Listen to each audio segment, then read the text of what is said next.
All right, I want to talk to you about how to calculate rates of return on investment properties. So let's talk about, first of all, what is net operating income? Net operating income is basically when you take the gross income coming in from a property. For example, if you have, let's say, one store and 4 apartments. So you're going to calculate 4 apartments, how much rent you're getting. Let's say it's $1,000 each, so that's $4,000. And then let's say we're getting $2,000 for the store, so it's $6,000 a month in gross income coming in. Okay?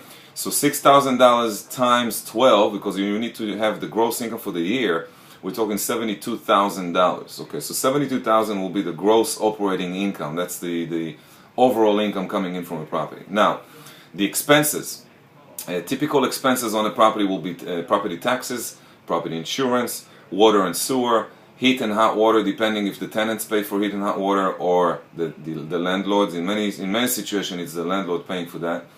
You also need to put in management. Normally management, if you don't see management expense on the listing, normally what you need to do is you need to take 5% from the gross operating income, 4 to 5%, which is a management fee. So if we have $72,000, you take 5% of that will be, in this case, the management expense.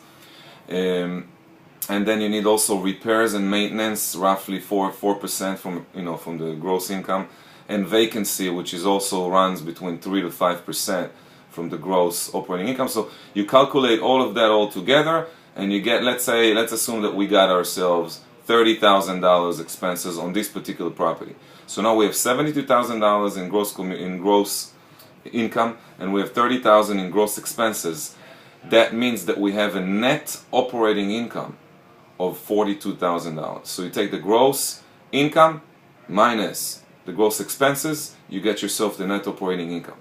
Now, if you wish to calculate the cap rate, what you do is you take the net operating income and you divide it by the asking price. That's going to give you a cap rate. The majority of investors are not going to look at investments, that are not showing a good cap. So when you speak to an investor who is looking to buy and buy apartment buildings or buy a property to keep it for a long period of time, you got to ask them what is the cap rate that you're interested in. And that's how you're going to calculate. You need the net operating income divided by the sell price, and you get yourself a cap. I would say between 7 to 10 cap is mainly where investors wish to be. Now that's cap rate. In addition to that, we have what we call return on investment, ROI, return on investment, that's also being called cash on cash. What does that mean?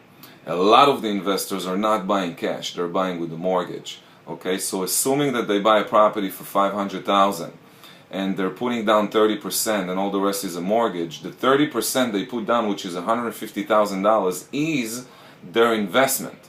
So if you're calculating, and let's say on the same property we just did, $72,000 in income, $30,000 expense brings us to $42,000 net. Let's say that the property is being sold at $500,000. The mortgage for the $350,000, okay, let's assume that mortgage will be for the year, let's say $22,000. 22,000, payments on the mortgage. So you take the net operating income minus the total yearly mortgage payments, and then you're left with the net after mortgage payments, which is the net income. You take the net, which is in this case $10,000, and you divide it by the investment.